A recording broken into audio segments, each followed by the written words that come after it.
Welcome back to another Mystics Movie Madness. This month, one that I talk about a lot, Idiocracy.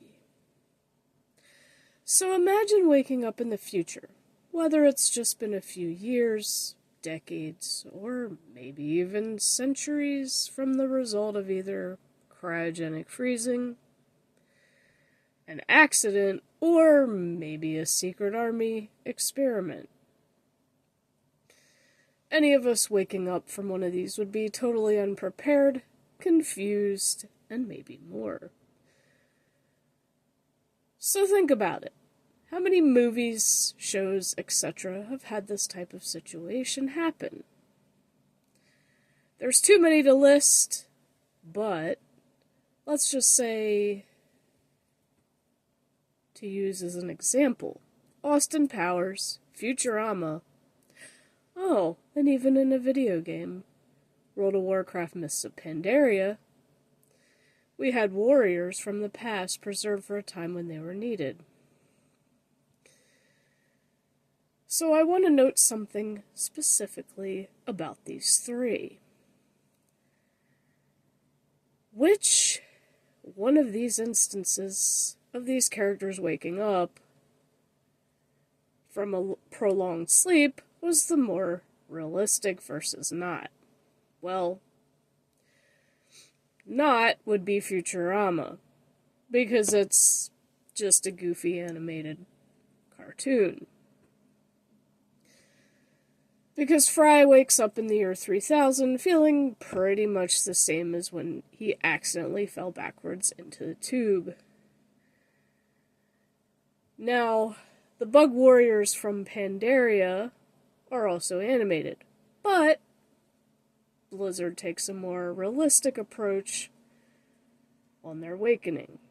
They get waking sickness, which I'm pretty sure real bugs don't barf, but in the game they do, and it is a little weird. But that is definitely something I could see being a side effect from sleeping for so long. The vulnerability of that would be extremely scary in such a dangerous atmosphere as it was in that game, and needing someone to help you get your strength back as they did. Now in Austin Powers, we have him waking from cryogenic freezing, and he's just a little bit groggy, as normal for someone who's had the best sleep of their life. But it's realistic in the fact that one of the very first things he needs to do is go to the bathroom. And after a normal sleep, don't we usually end up doing the same? So the funny thing in that situation was, it's such a long urination that it kind of reminded me of Adam Sandler's skit known as The Longest Pee, even though that was the result of the character having too much to drink. So Idiocracy is definitely the best depiction of how one would feel waking up in the future, not only scared of his or her surroundings, but feeling nauseous from the sleeping drugs they were given. As one of my favorite futuristic movies, let's compare something about it to my ultimate favorite Bruce Willis film, The Fifth Element. The Fifth Element has us in the future as well, but quite a bit different. It has flying cars and other planets that are inhabited, much like Futurama does. But Idiocracy is a future where everything is about sex, everyone is stupid, and pretty much the only thing to drink is a Gatorade-like liquid called Brondo. Everything technology-wise has declined to a kindergarten-like function that's very similar to the little electronic battery-operated toys you give a toddler to teach them pretty much how a cell phone works. So I'm pretty much still left with some questions that I'm probably thinking too much on. Like, how do they still have working cars And how is anyone even smart enough to fix, let alone build them, or any of the other random technology in the movie? I guess I shouldn't think too much on that. But even before the futuristic part of this movie, if you think about it, the beginning already starts with quite a bit of stupidity. A specific army base decides to test a couple people with a drug that will let them sleep for however long. Their plan is for only a year and then to wake them up to see if this type of human preservation is possible. It's typical to choose an average Joe, quite literally, who has no family to ask questions regarding his whereabouts. But they also choose, for the female subject, a pimp's main whore, and then end up having a little too much fun hanging out with that pimp. I don't get it. I really don't get it. Those pictures you don't need to share with the rest of the base. They should have been kept secret. And of course, that kind of stupidity got both of those characters caught, jailed, and the project shut down. Stupidity just continued after that, because if those shutting down the operation was smart, they would have opened the pods early and woke them up, but then this would be smartocracy, not idiocracy, and there'd be no movie to it. Now, for the timeline decline and overall narration of this film, spot on. It's perfect. And definitely shares the continued decline of human intelligence leading up to when the pods crash down in an avalanche of garbage and finally popping open. Joe's waking sickness is definitely something I could see being real, and his future actual friend being rude upon their first interaction is something I realize happens a lot, even nowadays. Heck, some of the friends that I've encountered in the past, I've seen start out by fighting and then become best of friends. Yeah, it's kind of weird, but it happens. So, after the crash, when Joe leaves Frito's place, to find help, he's confused by the state of things, such as decline in speech and communication, as well as the word hospital not fitting on the side of the building. When the receptionist at the hospital goes to try to put in what he's trying to communicate as symptoms, it looks more like a toddler's toy, but obviously larger. And I can't help but think that if this movie were to have been made nowadays with everyone having a cell phone, pretty sure they would look quite similar. And for the longest time, he has no idea where his partner Rita disappeared to, because her pod had already opened and she was already gone.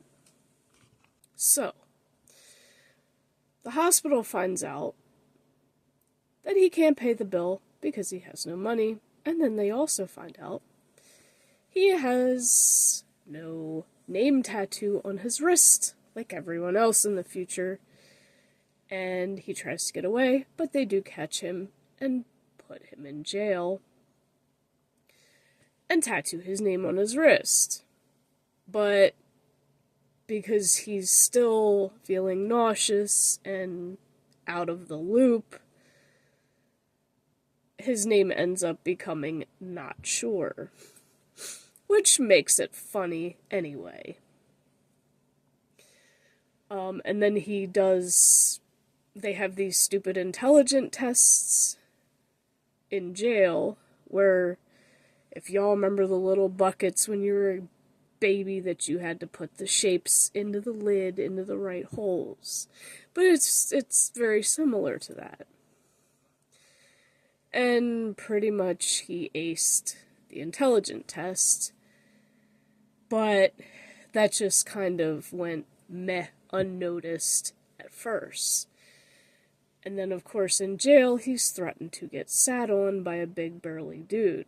Now, even though he's only average, he does find a way to get himself out. And wandering the streets, he does see the movie theaters and sees that the movie in theaters is just called Ass. So he goes in to check it out. And that's literally all it is. Someone's butt and farting, and apparently it won awards. So that definitely shows the decline in entertainment, much more so than the show Frito was watching when Joe first met him, known as Ow My Balls. Now, to be honest, when the main actor for Ow My Balls shows up in future scenes outside of his show, every fan that greets him and says they're a huge fan ends up kicking him, including Frito, and laughing. Which made me kind of feel bad for the guy, but I guess if he's used to it, it's whatever. When he finally found Rita, and of course she lied about her being a pimp's main whore,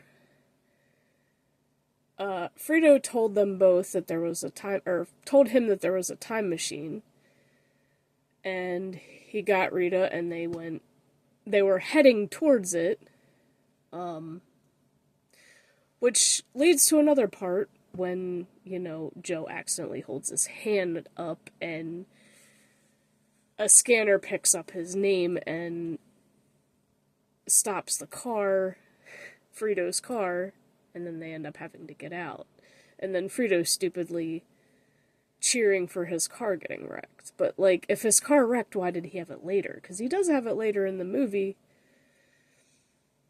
So there's a lot of weird confusion. But he tells him about a time machine, and apparently neglects to say that it's just a ride in an amusement park. But Joe, not knowing this, got his hopes up just a little too high, and does end up getting arrested again when they're at Costco, which literally owns every other business.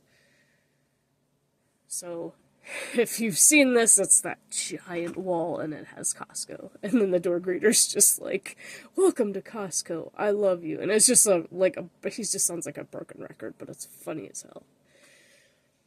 So when they're going to try to find the time machine, Joe accidentally gets scanned again. They arrest him, and instead of being taken to jail, he's taken to the president. Because they did catch his intelligent tests from his previous prison visit.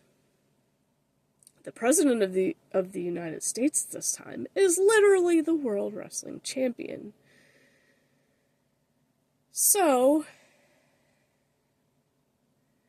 they wanted him to help them solve their lack of crops, which created a huge dust bowl.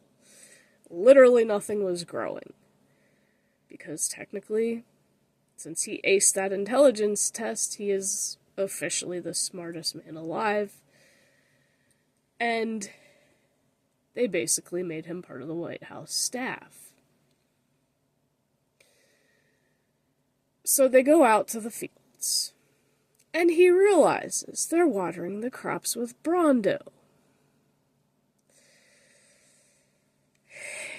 Yeah, you don't water crops with Gatorade or anything like that. It's just no. You have to use water. And they tell him the only water is in the toilet. Wait, don't they use water to make Brawndo, though? That's what I don't get. You literally have to use water to make Gatorade, to make soda, to make anything, really. But he can't seem to convince them that crops need water to grow.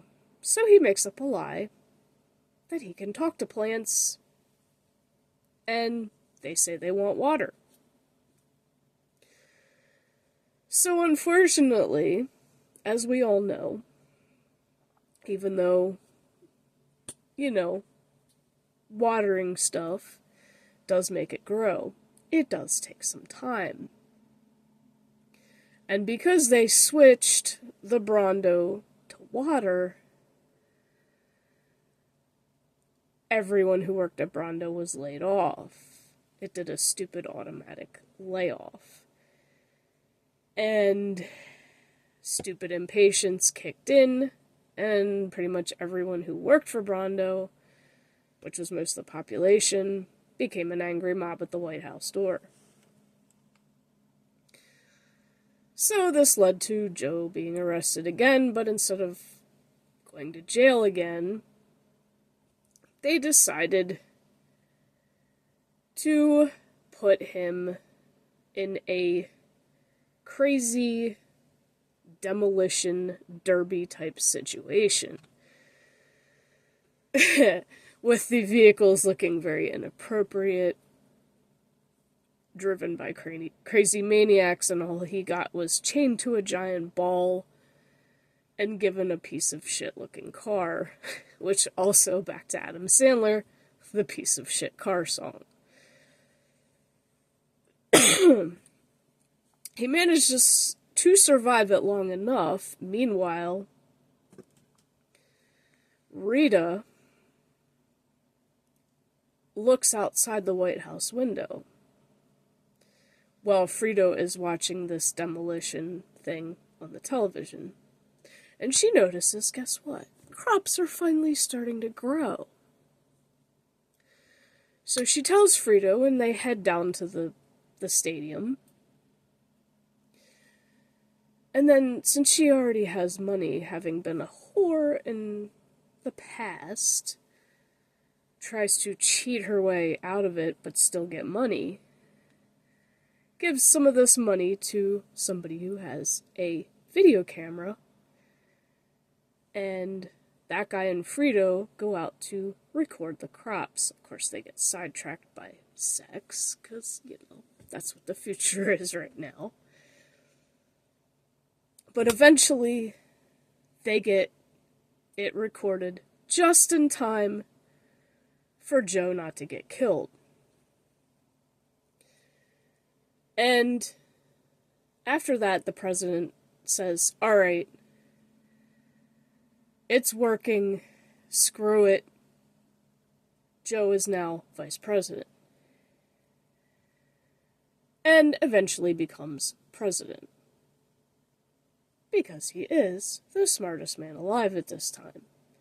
Now, he and Rita and Frito do go to the time machine ride, which they discover is a ride after, finding out the crops are growing and everybody's happy again.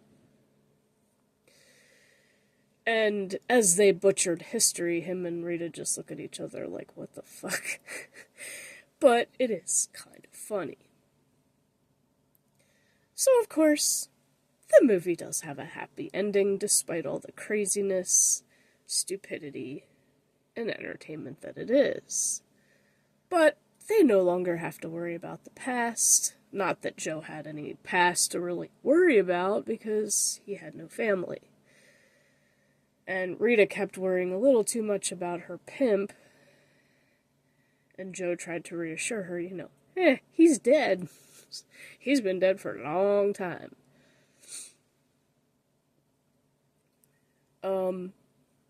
So, it, like I said, has a very happy ending. However, there's one question left unresolved in this movie. For those of you who've seen it, before Joe gets arrested,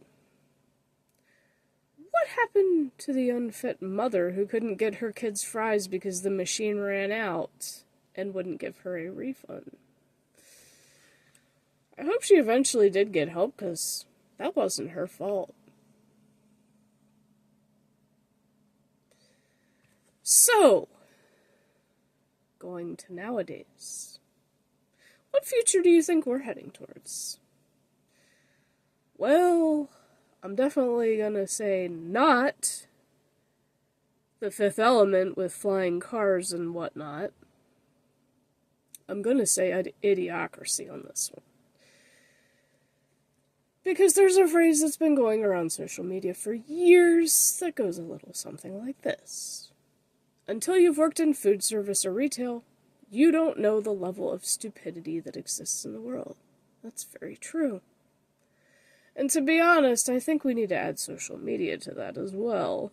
Because I've seen a lot of stupid people on social media. Mainly Facebook. And that's aside from my trigger of people using the wrong your or their in a sentence. Let's not forget the ridiculous amount of Karens coming out of the woodworks lately, thinking that they're entitled and the rules don't apply to them.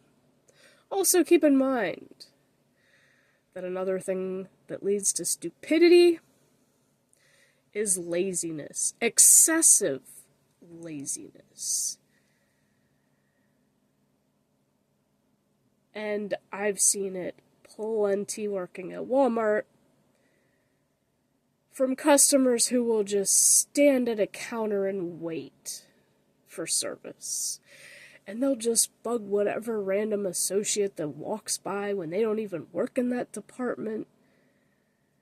Or even have a way to contact someone for that department instead of actually just going to look for someone. Is it really that fucking hard to go look for someone if, people walking by obviously can't help you because they obviously don't work in that department? They're doing another jobs for something else. It would save them some time, but to be fair, intelligence starts with a thought, and it would take a thought to think, hey, I need to look for someone because these people don't work in this area. Obviously, these people don't have any intelligent thoughts outside of normal necessary functions, or they're just entitled Karens thinking they should be served 24/7 from a golden fucking platter, which really is annoying. Laziness is definitely leading to stupidity nowadays. 100%. So we're not going to get into bashing stupid people because, yeah, we could do that for hours, and I'm not going to. So, just out of random curiosity, let me know what the stupidest thing you've encountered someone else doing in public down in the comments. And if you also think that we're heading in an idiocracy direction. Not only as a country, the country of America, or, heck, how about around the world? I could name a lot more instances and share plenty of stories too, but those would be better saved for a top 5 or maybe even a top 10. So thank you all for watching. Let me know if you've seen this movie and what your personal thoughts are if you have any others. I'll see you in the next one.